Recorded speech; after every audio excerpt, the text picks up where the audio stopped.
Hello and welcome to this very quick tip on Open and EdgeTX. Now, I was asked recently, how could you make it so that you could control maybe your model using the standard elevator and aileron controls or something else on the radio, and then at the flick of a switch have those controls moving something else and actually save the positions that the control was at when you flick the switch so that it didn't move. Now, the person asking the question, I think, was interested in doing things like setting the position of a gimbal, but it could also be useful for those of you out there that like trucks and cars and radio controlled lorries and things like that, where you potentially have lots of things connected and you'd like the fine control of the sticks, but you'd like it control more than one thing. Now, the way that I've done it here, let me just illustrate this to you. So here we have our standard 4 controls for the main thing. So the throttle is channel 3, aileron is channel 4, elevator is channel 2, and the rudder is channel 1. It's a slightly weird order, but you know what? It doesn't really matter for the mixing that we're about to set up. However, what I can do is I can move the controls around until I'm happy it's in a certain position, and then flick a switch, and that position is stored in channel 7 and 8. And then I can continue to do what I want to do. Maybe I want the 2 pieces down there. So you see now that channels 2 and 4, I can flick to save that position too. Now, in reality, you'd probably want to have several of these away. So we'll figure out how we can do that. Now, what I've done here is in the mixes is those 2 additional channels are set up like this. They're set with a source of max, which means that it's nothing to do with any other channel or variable. And rather than the weight being a discrete number, like 50% or something, it's actually set to be a global variable. And that is the thing that's changing. If we simulate it again, you can see here, as I move the control into the position that I want, you can see global variable 1 and 2 are moving around.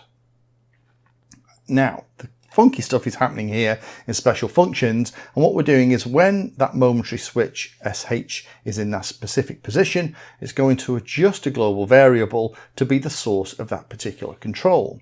So say, for example, we wanted to add another control, so maybe it's an arm of a digger or something like that. Let's do it again. So we'll add SH so that we're now in this position here.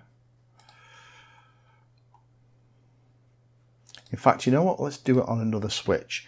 Let's make it easy. Let's just simulate this 1 second. So at the moment we're using SH to save it. Maybe what we'll do is we'll change everything to SG, then I can have it in 3 positions.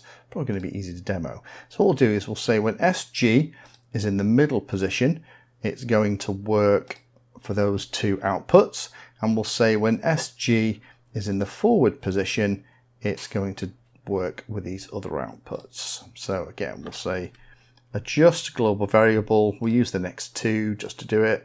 Global variable 3 and 4. We'll change it to be source. We'll change it to be the inputs again. And there we go. We'll adjust it in here. There we go. Global variable 4. Change it to whatever the source is. These are the actual inputs. These are the raw numbers. We'll just keep it like that. Make sure we've turned them on. Okay, so now let's simulate this. So what we can do is in the normal position of SG, it's moving the flight controls, channels 2 and 4 down here. And then when we flick it into SG, it's going to move channels 7 and 8 so that we can put whatever it is in the position that we want. And then we can move it back. There we go. And that's going to stay in that position and we can continue flying. Or what we could do is put it into the top position, and then what we're going to do is move global variables 3 and 4. So let's set those up in the outputs. The mix is even. So here, channel 9, we need to set this as max, otherwise it won't work. We need to set it for global variable 3 that we were interested in. And say OK. We'll call it something like control 2. We'll set up another one, control 2. Make sure you put max in here, otherwise it doesn't work because it doesn't know what the source is. Global variable of 4. Okay, let's try it again. So if the controls are down here, then look, there we go. Channels 9 and 10 are moving. We put them into the middle position. We now control channels 7 and 8, and at the top position, it's now controlling the flight stuff. Only one little issue I can see here, and that's that if I want to actually control the stuff that's when the switch is at the front, it actually briefly hits here. So maybe, is there a way we can fix that? Let's just very quickly see. There isn't any kind of delay for this, sadly, although we could set up a logical switch for SG and add a delay. What is probably better doing is, rather than having the same thing on two switches, let's just move it for here. Let's say it's SF instead. So when SF is in a very specific position, maybe forwards, we'll have it like that. There we go. Right.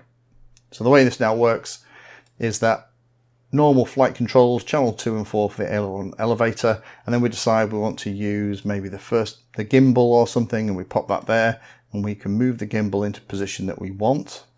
For channels 7 and 8, once we're happy, we can turn that off, and then we can carry on doing what we need to. However, what we might want to do is then move SF, which is going to then allow us to control that third set of channels, channel 9 and channel 10. That's maybe we wanted them way down there or something. Obviously not doing something right here because we're getting the same global variable number. One of those should have been elevator, shouldn't it? But you get the idea. And then that will move.